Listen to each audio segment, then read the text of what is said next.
continúa. En el capítulo 7 de Romanos, del capítulo 15 hasta el versículo 24, Pablo nos habla de la lucha interna que todos tenemos, de esa lucha interior en la que a veces ganamos y a veces perdemos. De hecho, hay una imagen aquí que yo quiero explicarles. En el versículo 24, Pablo termina hablando de esa lucha interior que él tiene diciendo, miserable de mí, ¿quién me librará de este cuerpo de muerte? Y yo quiero explicarles esa frase, porque para poder entender esa frase es necesario conocer las costumbres del pueblo romano, del imperio romano. ¿Saben? Cuando los romanos tomaban preso a alguien, lo amarraban a otro. Siempre los presos estaban amarrados de dos en dos, con cadenas que medían aproximadamente 1 metro o 1,5 metros. De manera que los presos siempre estaban atados a otro preso. A veces ocurría que si un preso, su familia no le traía comida, no comía. Y si otros presos no le daban de comer, se moría de hambre. ¿Y saben qué ocurre? Que ese que se moría estaba atado a otro. Y el que estaba atado al cadáver tenía que arrastrar de ese cuerpo de muerte. Y era algo terrible, porque se iba descomponiendo. Imagínate que tú estás atado a alguien con una cadena de 1,5 metros y que esa persona se ha muerto y tú para moverte 6 metros tienes que tirar de ese cuerpo muerto. Y ese cuerpo se va descomponiendo. Y eso va oliendo mal. Pero si tú quieres moverte, tienes que tirar de ese cuerpo y soportar ese hedor. Era algo terrible, pero así eran las cárceles romanas. Y eso en el mejor de los casos, cuando no te crucificaban. Por tanto, Pablo, cuando habla de esta lucha interna, de esta lucha interior que él tenía, él quería hacer el bien, pero al final acaba haciendo el mal. Y él decía, ¿por qué me pasa esto? No lo entiendo. Versículo 15, porque lo que hago no lo entiendo. Pues no hago lo que quiero, sino lo que aborrezco. Eso hago. ¿Te ha pasado eso alguna vez? A muchos les ha pasado. Ahora, esta lucha, como digo, interna de la que Pablo nos está hablando, él no termina en el versículo 24. Ahí expresa, él está escribiendo su testimonio, está hablando de lo que le pasaba, de esa lucha interior. Pero ahora, a partir del versículo 25, nos va a decir cómo vencer en esa lucha. ¿Te gustaría saber cómo vencer en la batalla interior? ¿Te gustaría saber cómo conseguir la victoria sobre el mal que anida en tus miembros? ¿Quieres saber cómo conseguir superar las tentaciones? Bueno, presta atención. Romanos capítulo 7, vamos a leer versículo 25. Dice, gracias doy a Dios por Jesucristo, Señor nuestro. Así que yo mismo con la mente sirvo a la ley de Dios, mas con la carne a la ley del pecado. Ahora pues, dice el versículo 1 del capítulo 8, ninguna condenación hay para los que están en Cristo Jesús. Los que no andan conforme a la carne, sino conforme al Espíritu. Porque, y aquí es donde está la clave, la ley del Espíritu de vida en Cristo Jesús me ha librado de la ley del pecado y de la muerte.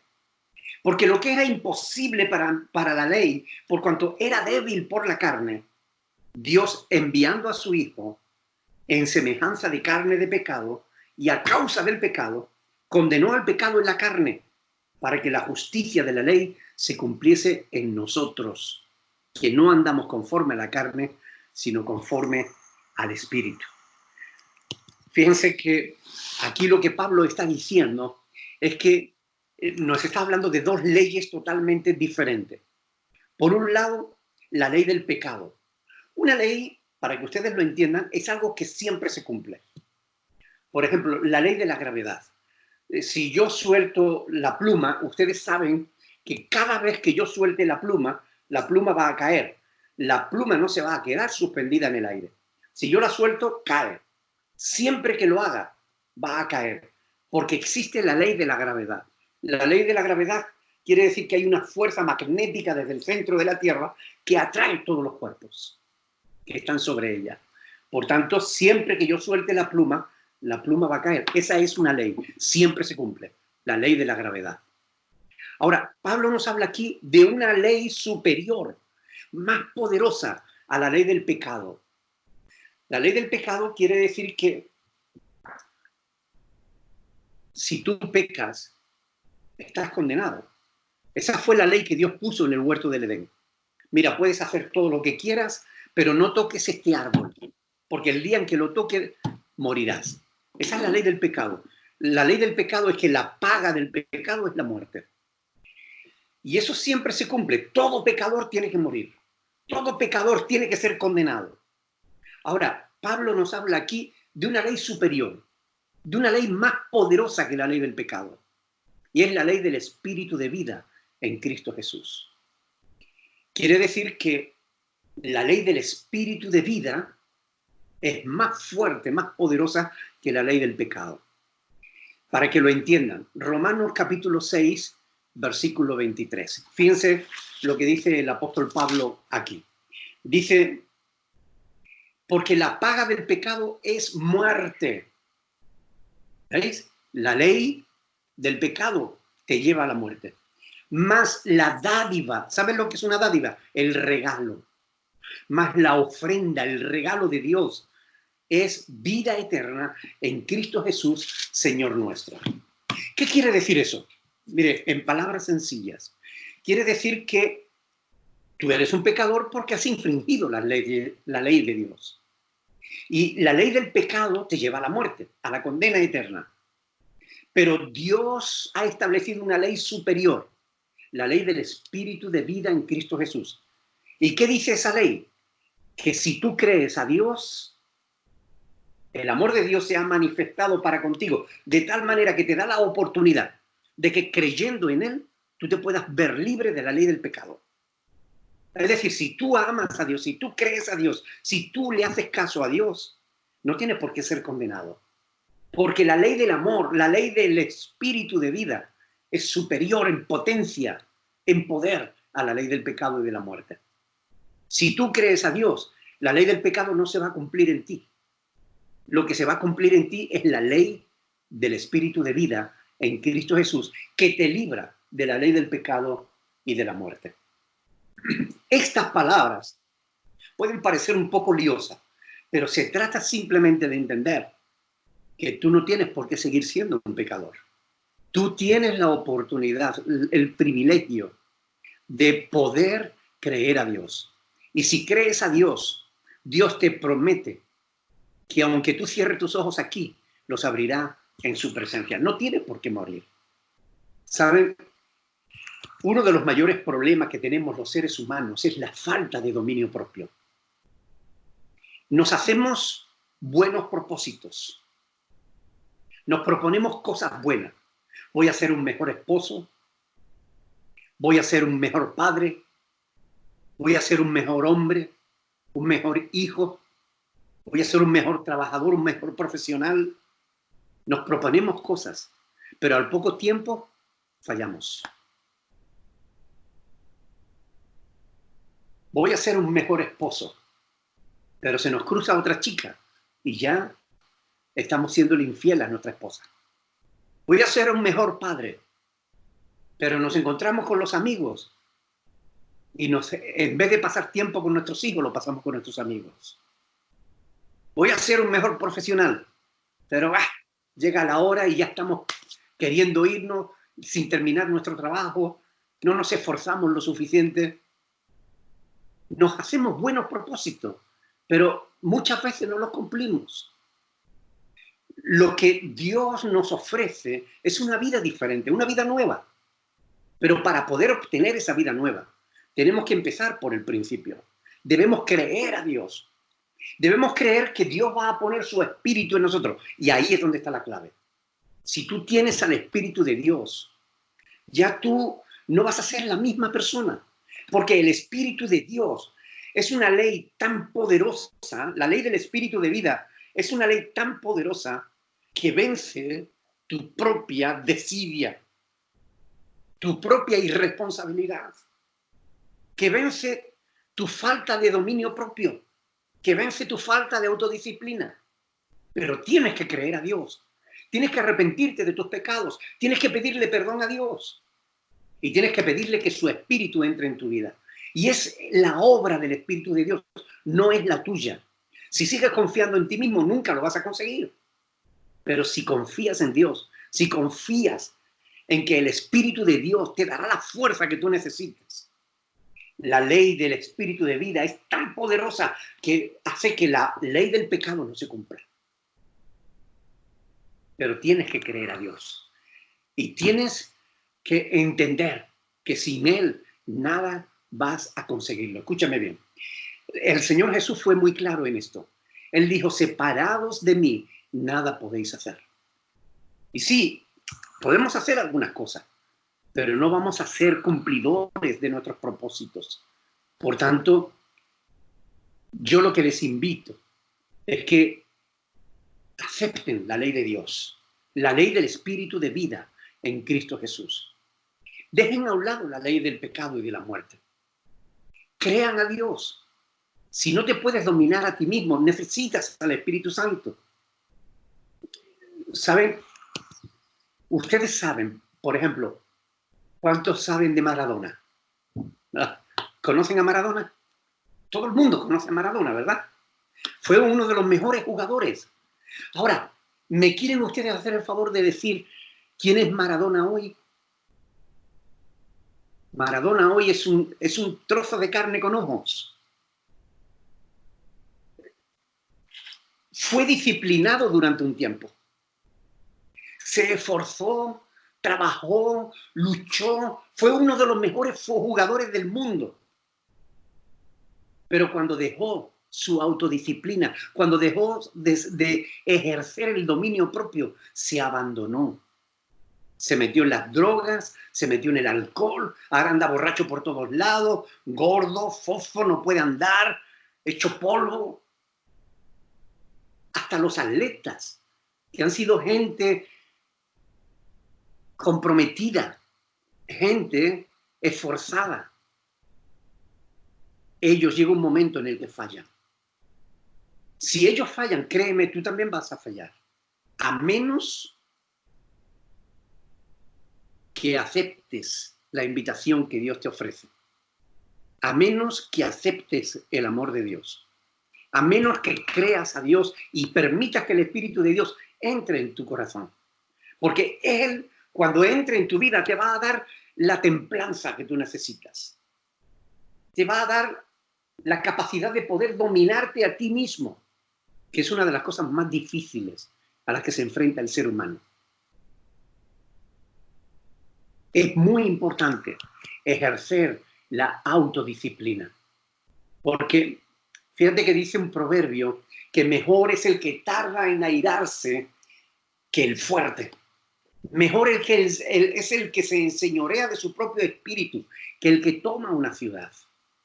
Por tanto, quiero leerles otro pasaje de las Escrituras que habla del cambio que se produce en nuestras vidas si nosotros somos capaces de salir de la corriente de este mundo, oyendo y creyendo a Dios. Miren, en Efesios capítulo 2, Efesios capítulo 2. Este es un pasaje de las Escrituras hermoso de verdad. Fíjense lo que dice la palabra del Señor ahí, en Efesios capítulo 2, versículo 1. Dice, y Él os dio vida a vosotros cuando estabais muertos en vuestros delitos y pecados, en los cuales anduvisteis en otro tiempo, siguiendo la corriente de este mundo, conforme al príncipe de la potestad del aire, el espíritu que ahora opera en los hijos de desobediencia, entre los cuales también todos nosotros vivimos en otro tiempo, siguiendo en los deseos de nuestra carne, haciendo la voluntad de la carne y de los pensamientos, y éramos por naturaleza hijos de ira, lo mismo que los demás. Pero Dios, que es rico en misericordia, por su gran amor con que nos amó, aún estando nosotros muertos en nuestros delitos y pecados, nos dio vida juntamente con Cristo y por gracia somos salvos. Tú tienes dos opciones.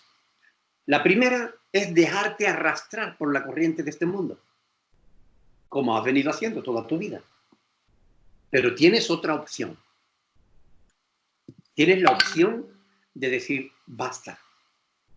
Quiero agarrarme de la mano de Dios. Yo quiero creer a Dios. Y entonces Dios entrará en tu corazón y te cambiará por completo. Te dará una nueva vida. Pero tú tienes que creer a Dios. Y no solamente creerle, sino tenerle en cuenta en tu vida. Porque vas a oír, una vez que tengas al Espíritu Santo en tu corazón, le vas a oír. Y Él te va a guiar. Una de las cosas que hace el Espíritu Santo en nuestra vida es guiarnos a toda la verdad. Es conducir nuestras vidas hacia el bien, hacia la voluntad de Dios. La cuestión es, ¿quieres malgastar tu vida en vanos intentos o quieres acudir a Dios y pedirle su ayuda? Si tú te decides por ir a Dios y agarrarte de su mano, si tratas de conocerlo y de seguir sus consejos, yo te aseguro que la vida te va a ir mucho mejor. Conozco miles de personas que han cambiado, que han sido transformados por el poder de Dios, una vez que han creído en Él. Personas que antes eran arrastrados por la corriente de este mundo y que ahora ejercen dominio propio. Algunos dirán, bueno, pero yo creo. Y puede que sea verdad. Pero yo no estoy hablando solo de creer que hay un Dios. Yo estoy hablando de creer a Dios, de creer su palabra, de hacer lo que Él dice. Si tú te arrepientes de tus pecados y le pides a Dios que entre en tu corazón, Él va a obrar de verdad, va a actuar, te va a cambiar. Y esa lucha interna que tú tienes ahora y que dices, bueno, ¿por qué no hago el bien que quiero, sino que hago el mal que no quiero? Eso vas a ver como cada día va a ser menor esa lucha. Porque tú vas a ir tomando decisiones en la dirección adecuada, comprobando lo que es agradable al Señor.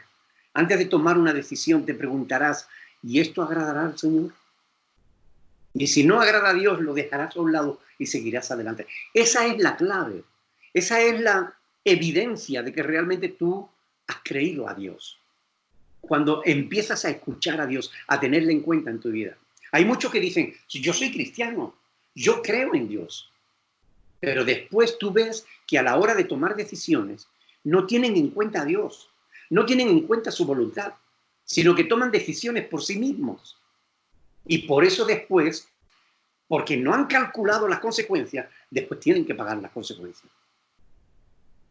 Tienes dos opciones. Dios te dice, mira, pongo delante de ti la vida y la muerte. Escoge la vida para que vivas. Tú decides. Tú puedes creer a Dios o puedes darle la espalda. Seguir luchando por ti mismo hasta cansarte.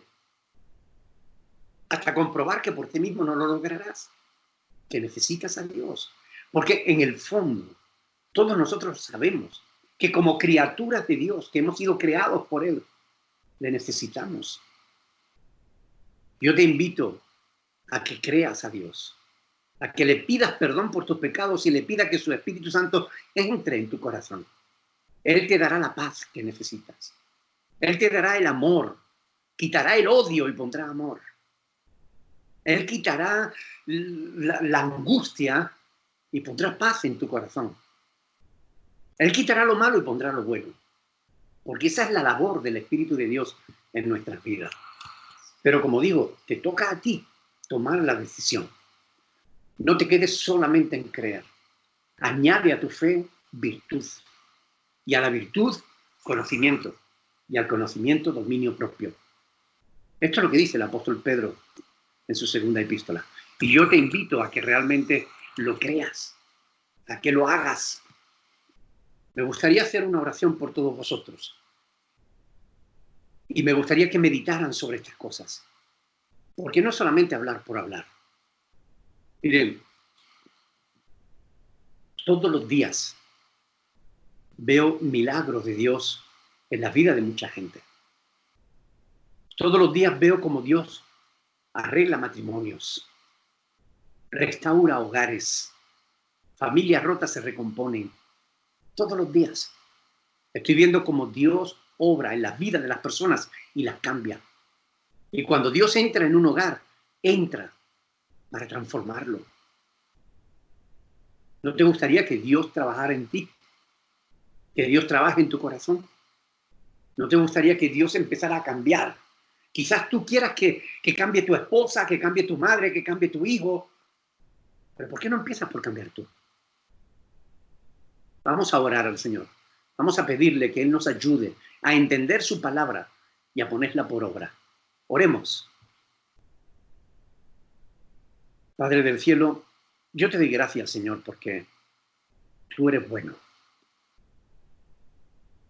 Sabemos, Señor, que tu voluntad para con nosotros es de bendición. Si fuera de otro modo, estaríamos perdidos. Pero tú nos amas, Señor. Lo mostraste enviando a Jesús a morir por nuestros pecados. Al ofrecernos la posibilidad de vencer el mal en nosotros mismos por medio de tu Espíritu Santo, ayúdanos a arrepentirnos de nuestros pecados, a pedirte perdón, a reconocer que te necesitamos, Señor.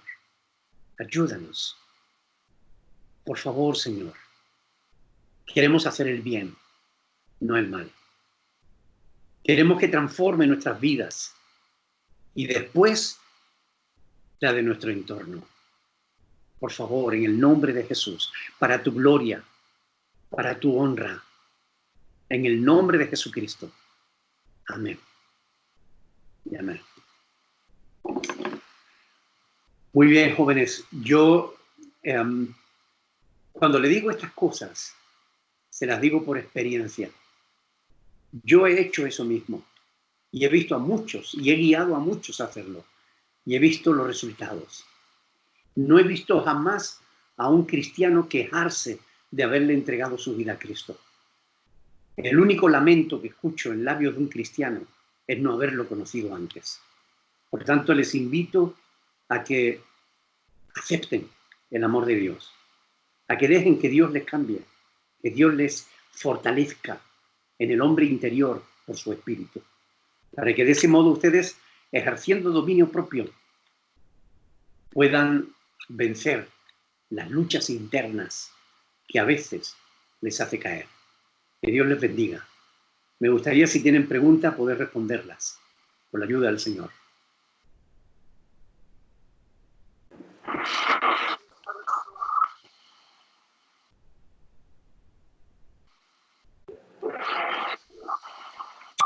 Hola, sí, ahora sí. Buenas tardes, pastor. Me llamo Francisco. Hola, buenas tardes. Tengo algunas preguntas de mis compañeros. La primera dice así, dice, si tengo relaciones sexuales con una mujer, ¿tengo que casarme exactamente con ella?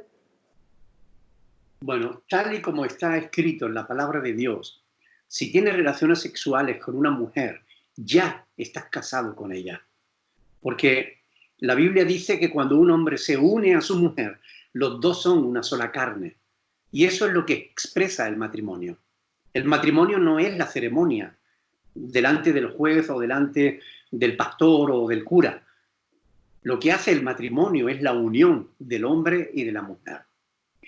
Tal es así que el apóstol Pablo dice que si te acuestas con una ramera, una carne eres con ella. Primera de Corintios, capítulo 6, versículo 16. Por tanto, lo que hace la unión matrimonial es el acto sexual. Y esto es algo importante. Lo que pasa es que hemos pasado de una etapa en la que no se hablaba de sexo, ahora ver sexo por todos lados y a todas horas. Entonces ya hoy en día no se le da importancia a la sexualidad. Todo el mundo se acuesta, se desacuesta, se vuelve a acostar y no se dan cuenta de que están haciendo un mal uso de la sexualidad.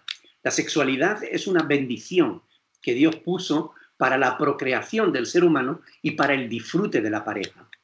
Pero para el disfrute de una pareja comprometida el uno con el otro. Porque el matrimonio deberá ser tal y como Dios lo expresa en su palabra para toda la vida. Gracias. Dice, esta pregunta la hizo un compañero porque pusieron un video de usted en una prédica. Entonces la pregunta dice así: ¿por qué si los cristianos dicen que no deben creer en la cruz, por qué usted traía una en el saco? Bueno, los cristianos jamás han dicho que no se deba creer en la cruz o tener una cruz. Lo que no se debe tener es un crucifijo. ¿Cuál es la diferencia entre la cruz y el crucifijo? Un crucifijo es una cruz con una imagen de un Cristo clavado. Eso es un ídolo. Y los ídolos se veneran, se adoran. Eso está prohibido por la palabra de Dios. Pero una cruz vacía es un símbolo de la resurrección de Cristo. Los cristianos desde el primer siglo, cuando estaban escondidos en las catacumbas romanas, porque durante años tuvieron que vivir allí perseguidos, y ellos morían en las catacumbas y eran enterrados en las catacumbas. En las catacumbas romanas hay muchas cruces puestas en los nichos de aquellos que murieron en aquel tiempo. Y ponen, bajo una cruz ponen, aquí duerme el hermano tal. Bueno, la cruz no se adora. La cruz es un símbolo de que Cristo ya no está en la cruz vacía. Es un símbolo de que Cristo ya no está en la cruz. Cristo resucitó. Y los cristianos tenemos símbolos, pero no tenemos ídolos. El crucifijo, una cruz con un Cristo clavado, eso es un ídolo. Nuestro Cristo no sigue clavado en la cruz. Nuestro Cristo resucitó. Por eso usamos la cruz como símbolo de que ya no está ahí, de que Él resucitó conforme a su promesa. Gracias. Dice, ¿usted cree que si una persona diezma por fe se multiplica? No.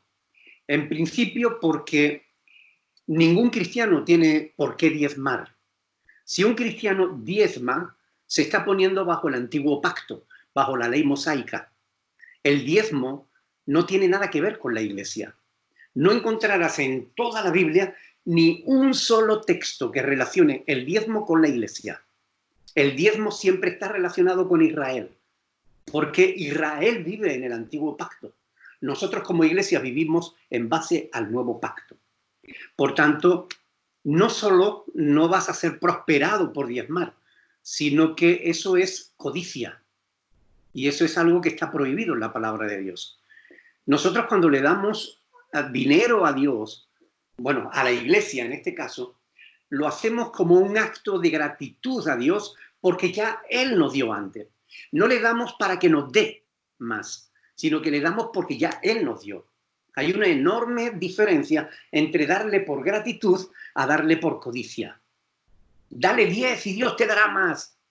No, cuando un predicador te diga, dale 100 que Dios te dará 1000, es muy sencillo, tú dile, oye, dame tú a mí los 100 y que Dios te dé a ti los 1000. Ya está. Gracias. De nada. Pastor dice, ¿cuántas resurrecciones son? ¿Cuántas resurrecciones son? El apóstol Pablo en 1 Corintios capítulo 15 habla de que primero Cristo y después los que han muerto en Cristo y después los pecadores que serán despiertos para el juicio eterno. Por tanto, Cristo el primero, después los creyentes y después los incrédulos. Quedan 2 resurrecciones, la de los cristianos primero y la de los incrédulos después.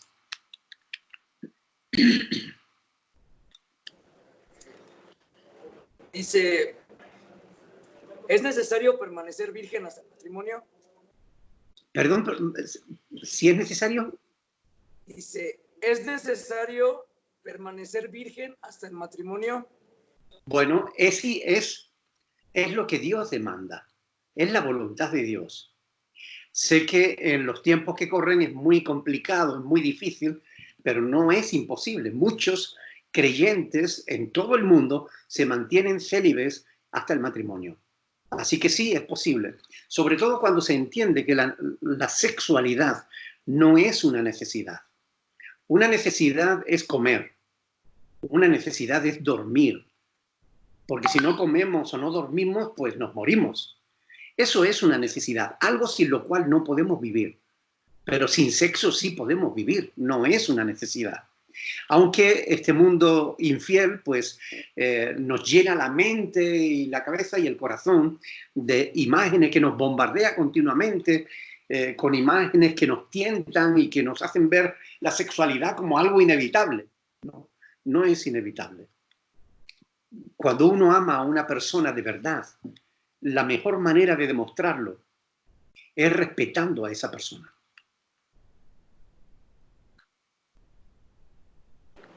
Muchas gracias, pastor. Dice, después de haberme robado a mi novia, ¿es necesario casarme con ella?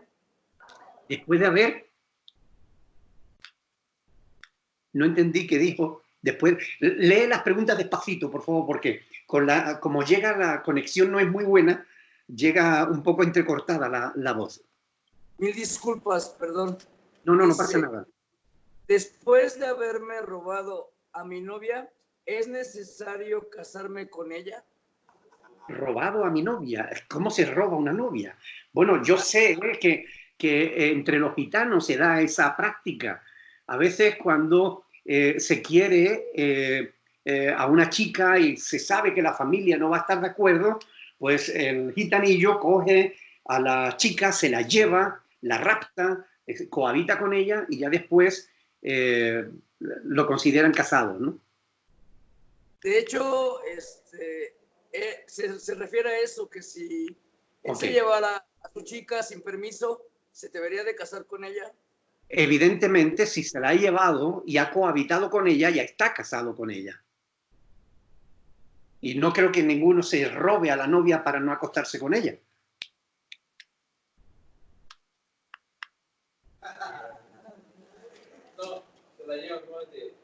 Gracias. Dice, ¿es necesario ser bautizado para tener uno el Espíritu Santo? No. Es más, recibimos al Espíritu Santo mucho antes de bautizarnos. Imagínate que te bautizas el mismo día que crees. Tienes al Espíritu antes de bautizarte, porque el Espíritu se recibe cuando creemos.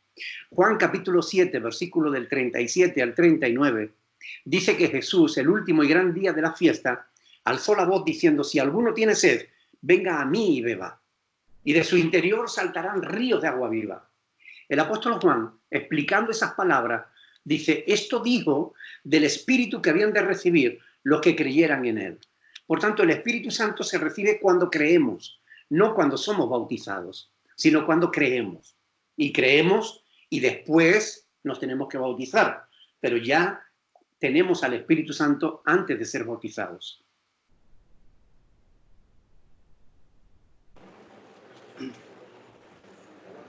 Dice, pastor, buenas tardes. Dice, hoy, hablando del pecado, ¿cuál pecado es más fuerte? ¿El pecar con la carne o lastimar verbalmente?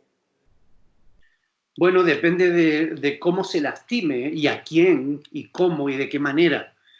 Es verdad que hay diversos grados de pecado. También hay diversos grados de castigo. Es algo que nos dice la palabra de Dios. El Señor Jesús, cuando lloró sobre Jerusalén, Él dijo, ay Jerusalén, que matas a tus profetas. Si en Tiro o en Sidón se hubieran hecho los milagros que se han hecho en ti, hace tiempo que se hubieran arrepentido. Por tanto, más tolerable será el castigo de ellos que el tuyo. Por tanto, sí, hay diferentes grados de castigo porque hay diferentes grados de pecado. Ahora, a veces, verbalmente podemos hacer mucho daño, tanto que podemos destruir una vida, podemos destruir un corazón, simplemente con la palabra. Y a veces incluso con el silencio. Por tanto, hay casos y casos, ¿no? Cada caso debe ser visto individualmente.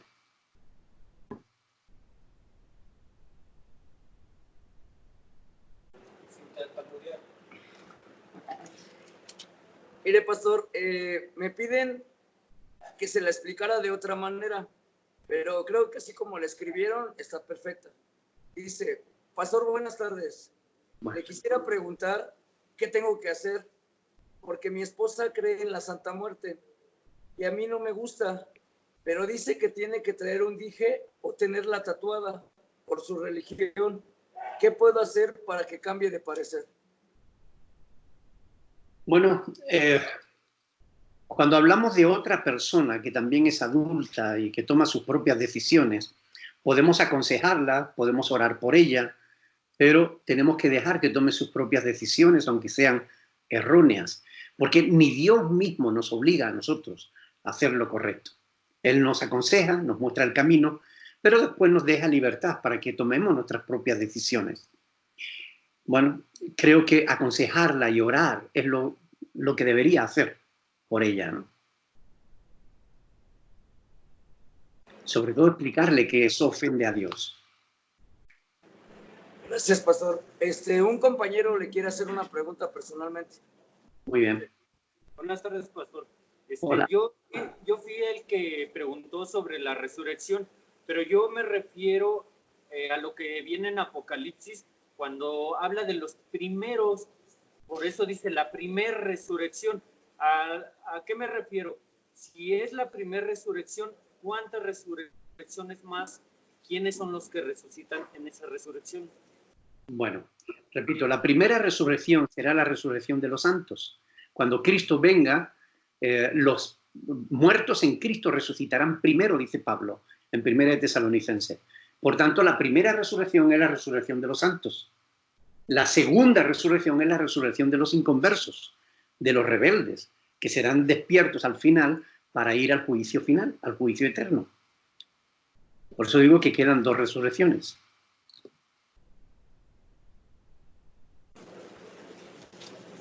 Dice, ¿por qué en la Biblia no viene la muerte de los apóstoles?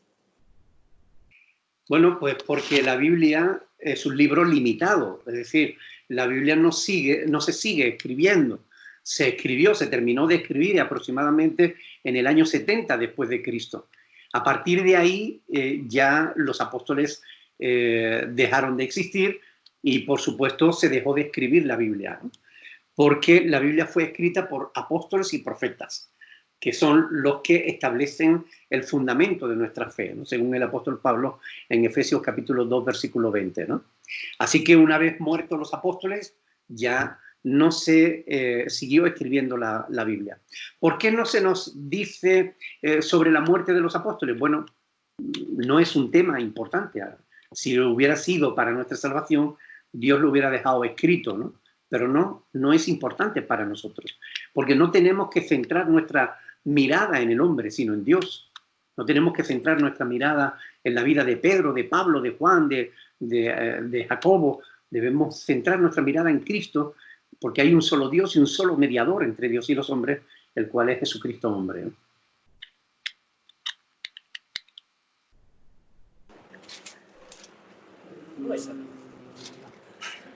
Dice, ¿cómo se le puede pedir a Dios el estar en tolerancia? ¿El qué? El estar en tolerancia. O sea, ser Bueno, tolerante.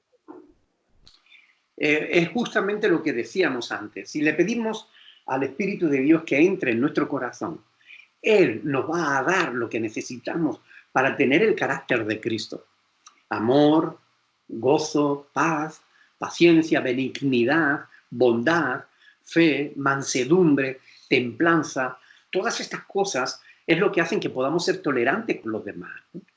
Es el carácter de Cristo en nosotros. De modo que si quieres ser tolerante, tienes que pedirle a Dios que envíe su Espíritu a tu corazón. Y cuando el Espíritu Santo esté dentro de ti, tú verás que ese cambio se empieza a producir, ¿no? En algunos es mucho más rápido, en otros es mucho más lento, depende del carácter de cada cual, ¿no? Pero yo he visto cambios radicales a veces, ¿no? Personas que, bueno, yo he visto un asesino a sueldo, ¿no? Llorar como un crío, ¿no? Y cambiar en cuestión de segundos, ¿no? Convertirse en una persona totalmente diferente, ¿no?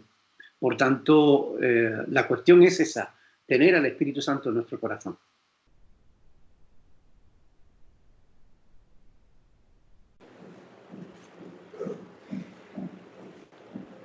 Un compañero pregunta qué tan culpable es.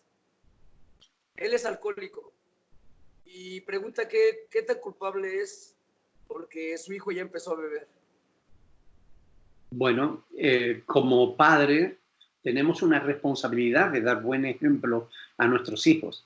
Por tanto, aunque tu hijo pagará por su propio pecado, porque es su propia decisión, los padres no llevarán los pecados de los hijos, ni los hijos llevarán los pecados de los padres, como está escrito en Ezequiel, capítulo 18, versículo 20, ¿no? Pero sí que tenemos una responsabilidad como padres de dar un buen ejemplo a nuestros hijos. Y si hemos sido malos ejemplos, ahí, bueno, pues tendremos que dar cuenta delante de Dios, ¿no? Por eso yo te aconsejo que te arrepientas, que le pidas perdón a Dios y que le pidas que envíe su espíritu a tu corazón para que te cambie y pueda ser un mejor ejemplo para tu hijo.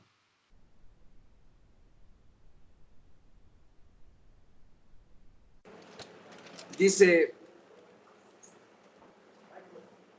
aquí viene un predicador que nos hizo un comentario. Dice que cuando es tu primer quincena, tú tienes que dar el 10% de tu salario y que nos iría mejor. No, eso es falso. Ese predicador está predicando cosas que no son verdad. No hay ni un solo texto en la Biblia que diga que la iglesia tenga que dar diezmos. Eso es falso. Si tú das diezmos, te pones bajo la ley de Moisés y te obligas a cumplir toda la ley. De modo que si incumples un solo mandamiento de la ley, te hace culpable de todo. Así que, por demás, murió Cristo para ti. Ahora déjame leerte un pasaje de las Escrituras que está en Gálatas capítulo 3, versículo 10. ¿Ok? Porque este tipo de personas son los que se justifican o tratan de justificarse delante de Dios por guardar los mandamientos de la ley. Escuchen bien lo que dice Pablo en Gálatas capítulo 3, versículo 10. Porque todos los que dependen de las obras de la ley están bajo maldición. Gálatas capítulo 3, versículo 10. Todos los que dependen de las obras de la ley están bajo maldición, pues escrito está, maldito todo aquel que no permaneciere en todas las cosas escritas en el libro de la ley para hacerla. Y que por la ley ninguno se justifica para con Dios. Es evidente, porque el justo por la fe vivirá. De modo que si ese hombre quiere que diezmen, debería también decirle que si tu hijo se porta mal, tienes que llevarlo a la plaza del pueblo y apedrearlo hasta morir. O tienes que decirle que te tienes que circuncidar. O tienes que decirle que tienes que guardar las fiestas judías. Es decir, es absurdo. Esa persona sencillamente no conoce las Sagradas Escrituras. En vez de ser predicador, debería ser un estudiante y ponerse a estudiar la palabra de Dios antes de ponerse a predicarla. ¿Ok? Porque no hay ni un solo texto en toda la Biblia que relacione el diezmo con la iglesia. La iglesia no tiene que dar diezmos. La iglesia tiene que dar ofrendas voluntarias, según proponga en su propio corazón. Así que no deberían escuchar a predicadores que les enseñan mal.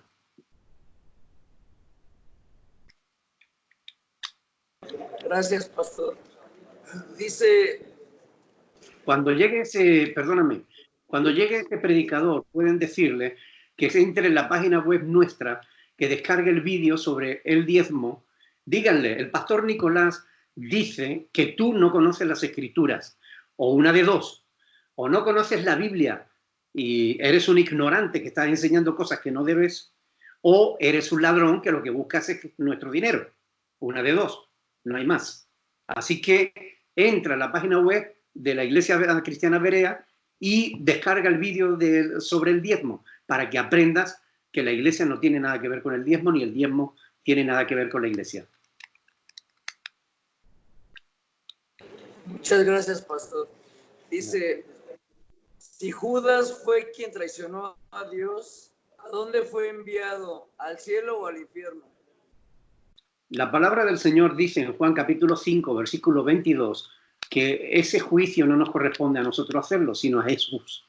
Cristo es el único que puede hacer ese tipo de juicio, porque el Padre ha dado todo juicio al Hijo. Nosotros no debemos entrar en juicio de salvación o de condenación.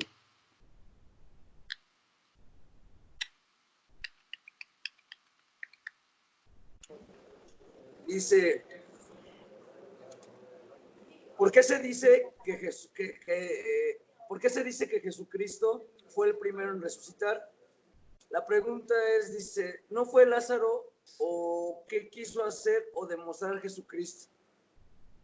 Bueno, cuando decimos que Cristo es el primero, y lo dice Pablo en 1 Corintios 15, se refiere al primero de la resurrección cristiana.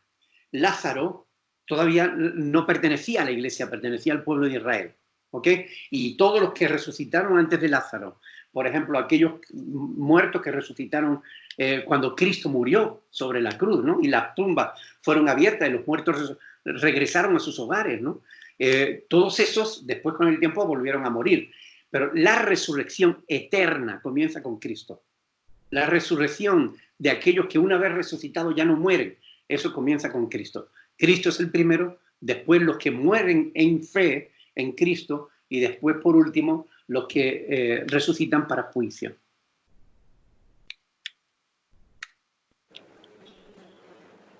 Dice, ¿alguna vez Jesucristo dijo alguna mala palabra o solo era fuerte para expresarse? Nunca dijo ninguna mala palabra. Nunca. Jesús nunca habló mal. Siempre dijo la verdad. Aun cuando hablaba fuerte a alguien y le decía hipócrita en la cara, es porque realmente aquel era un hipócrita. Pero decir la verdad no es malo. Lo malo es decir hipócrita a alguien que no lo es.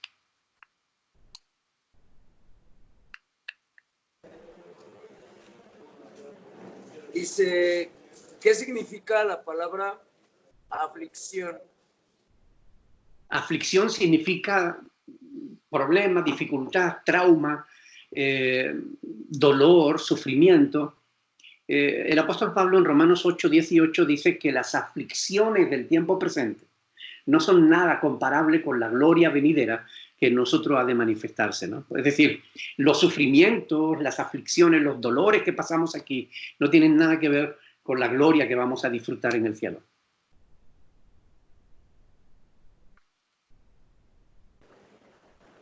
Dice,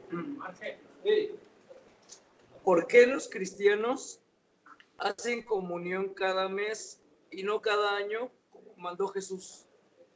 No, Jesús no mandó cada año. Jesús dijo cada vez que os reunéis para comer. En realidad debiera hacerse siempre, continuamente. Pero unos lo hacemos una vez al mes, porque si lo hiciéramos siempre, cada vez que nos reunimos, cada domingo, por ejemplo, llega un momento en que se le pierde sentido a la comunión. Y la comunión tiene un objetivo fundamental, y es hacernos recordar que Cristo dio su vida por nosotros, para el perdón de nuestros pecados. Si lo hiciéramos toda la semana, le perderíamos sentido. Si lo hacemos una vez al año, convertimos la comunión en algo místico, cuando realmente se trata de recordar que Cristo murió por nosotros. Pero Cristo no mandó que se hiciera una vez al año, eso no está en la palabra de Dios.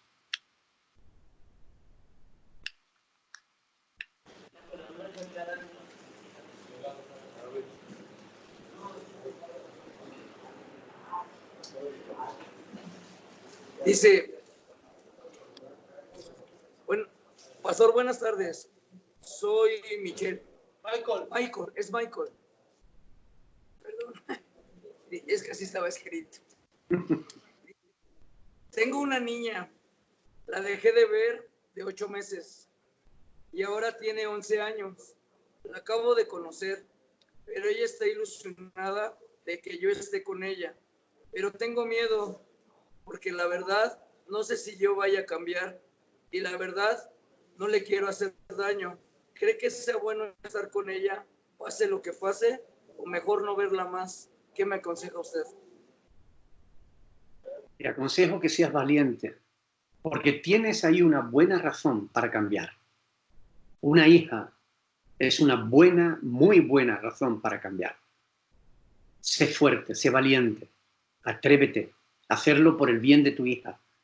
Te has perdido 11 años de su vida.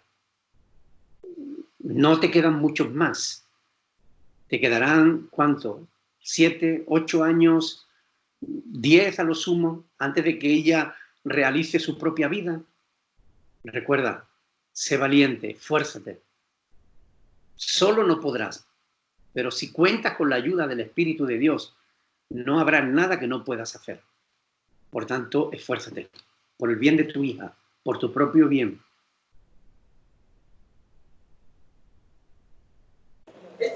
Gracias, le da las gracias. De nada. Dice, pastor, si una persona quiere estar en los caminos de Dios y aprender, pero no le permiten los demás, ¿qué debe hacer? Nadie puede impedir que yo esté en los caminos del Señor. Pueden meterse conmigo, pueden hacer burla, pueden hacer lo que quieran, pueden incluso encerrarme en una prisión, lo que sea. Pero nadie puede impedir que yo ame a Dios, que yo honre a Dios, que yo tema a Dios, que yo obedezca a Dios. Nadie.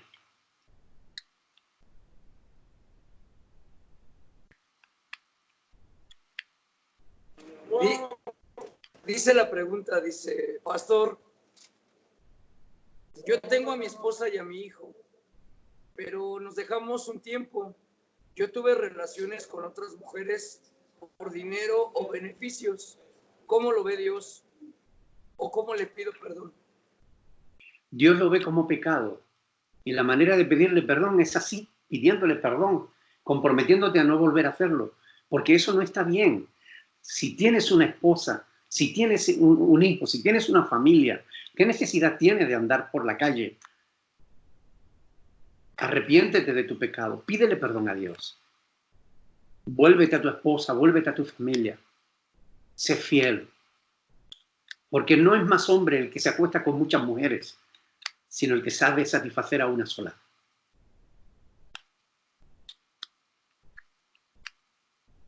Gracias, pastor. Dice, ¿cómo poder estar bien con una pareja? La mejor manera de poder estar bien con una pareja es siguiendo las instrucciones que tenemos en la palabra de Dios. El mejor manual sobre el matrimonio es la Biblia. En la Biblia encontramos consejos fantásticos que nos sirven para eso. Si quieren, un día podemos hablar del matrimonio, de la pareja, del noviazgo, para que sepan cuál es el proceso correcto para asegurarse el éxito, la felicidad en la pareja, en una relación amorosa, en una relación de familia. Pero créanme, la Biblia es el manual por excelencia. Yo llevo 40 años usando la palabra de Dios como manual para aconsejar a parejas. Y aquellas parejas que realmente siguen los consejos bíblicos no suelen venir para pedir consejería porque tengan problemas.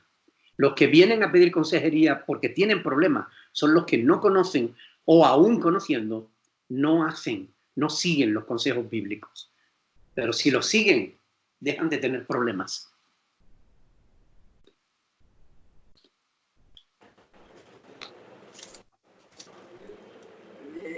Me pregunta una compañera, ¿cómo y qué puedo hacer cuando una persona me ha traicionado? Puedes hacer dos cosas. Puedes perdonarlo si es que se ha arrepentido, o puedes dejarlo y seguir tu propia vida.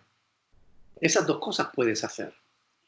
Tienes que valorar que si lo vas a perdonar, tiene que ser porque realmente manifieste fruto de arrepentimiento. Porque si no está realmente arrepentido, y arrepentido no significa decir lo siento, arrepentido significa tomar la decisión de no volver a hacerlo. A menos que la persona esté arrepentida, pues te aconsejo que sigas tu camino.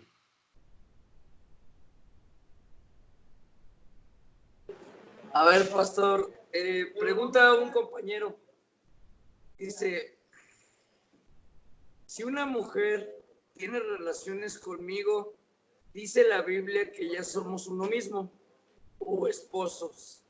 Si ella se acuesta con otro, ¿también el otro ya es su esposo? No, no, el otro sería, ella estaría adulterando y el que se acueste con ella estaría adulterando. Por tanto, serían adúlteros, no serían esposos.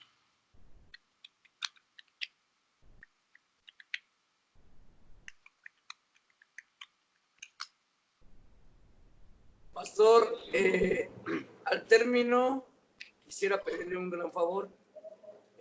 Orar y sí por todas las familias, las mamás de mis compañeros, pero mi madre se opera, la otra vez se lo comenté, de la columna vertebral la próxima semana. Es una operación de alto riesgo, ya que mi madre tiene diabetes y anteriormente tuvo un cáncer de la matriz que le fue extirpado por unos miomas que tenía. Entonces, de todo corazón, pastor, le quiero pedir que usted haga una oración para que sin duda. Ella es cristiana, de hecho, y es que, bueno, se lo pido de todo corazón. Sin Ya problema. cuando vayamos. Sin duda. ¿Cómo Gracias. se llama ella? Mi mamá se llama Berta Gabriela. ¿Perdón? Berta Gabriela.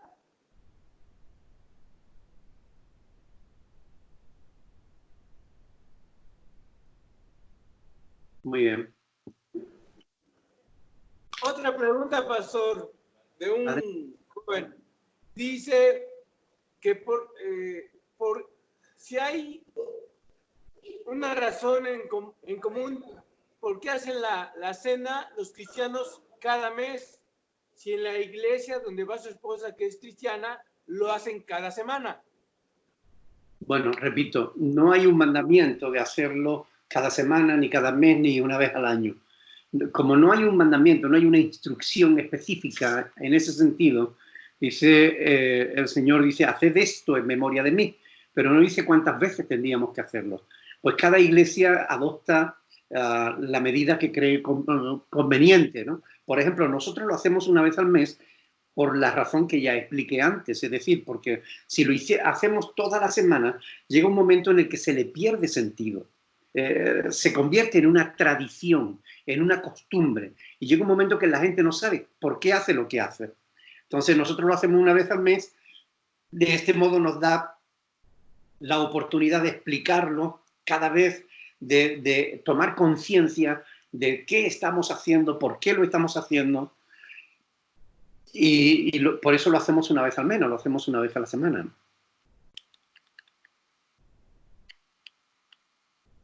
Pero ellos, si lo quieren hacer una vez a la semana, no pecan. Nosotros, si lo hacemos una vez al mes, no pecamos, porque no hay un mandamiento específico de cuántas veces haya que hacerlo, ¿no? ¿Y que en dónde dice la Biblia que es un mandato hacer la comunión? ¿En qué parte de la Biblia? Bueno, Mateo capítulo 26, 1 Corintios capítulo 11, es decir, hay varios pasajes en los que se enseña que debemos tomar la Santa Cena, ¿no?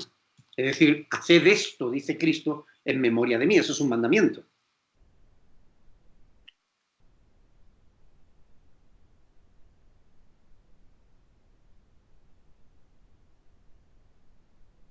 ¿Serían todas las preguntas, pastor? Gracias. Bueno, no, gracias a vosotros por vuestras preguntas, que a mí me encanta poder pasar este tiempo con vosotros respondiendo y hablando de las cosas del Señor, ¿no? Quiero animarles, por favor, mediten en todas estas cosas.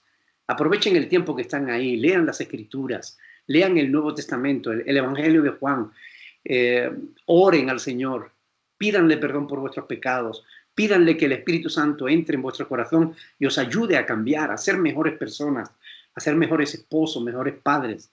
Ayúdense a vosotros mismos, siguiendo los consejos que tienen en la palabra de Dios. ¿Ok? Hagamos una oración. Padre del cielo, te damos muchas gracias por la oportunidad que nos has dado en este día, o en esta noche ya, de poder estar juntos, meditando, Señor, sobre tus cosas, sobre tu palabra. Queremos darte gracias por haber dejado las Sagradas Escrituras a fin de que podamos conocerla y conocerlas en profundidad. Ayuda a cada uno de los que están ahí, Señor, a cada persona que está ahí, que tú los conoces, sabes de qué cosas tienen necesidad, ayúdalos, Señor. A cada uno en particular, Señor, llévate la gloria y la honra en todas las cosas, porque solo tú te las mereces, Padre. Pero quiero rogarte especialmente por Berta Gabriela, Señor, por esa operación que ella tiene pendiente y que queremos ponerla en tus manos para que seas tú el que guía a los médicos, para que seas tú el que le des paz en su corazón, el que haga que su cuerpo responda adecuadamente para una sanidad pronta, a que su diabetes, Señor, se regule, que ella pueda tener el azúcar como debe tenerlo, que su sangre esté bien, que sus heridas sanen pronto. Señor, ayuda a Berta para que realmente pueda salir pronto de esa operación y que todo salga bien y que ella, Señor, te glorifique a ti, Padre. Es hija tuya, Señor. Cuídala, protégela en el nombre de Jesús. Dale sabiduría a los médicos, Padre. Y gracias una vez más por esta hermosa oportunidad que me has dado de poder compartir este tiempo con todos y cada uno de los que están escuchando esta oración. Señor, llévate la gloria y la honra, aquí y ahora y siempre, en el nombre de Jesús. Amén. Chicos, Dios les bendiga.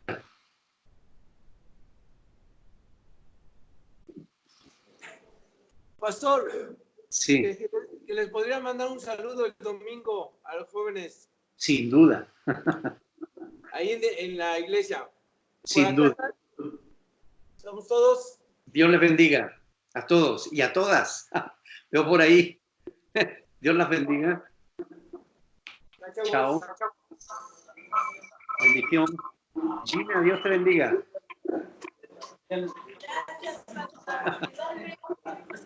Marcelino, gracias por todo. Dios te bendiga, mi hermano.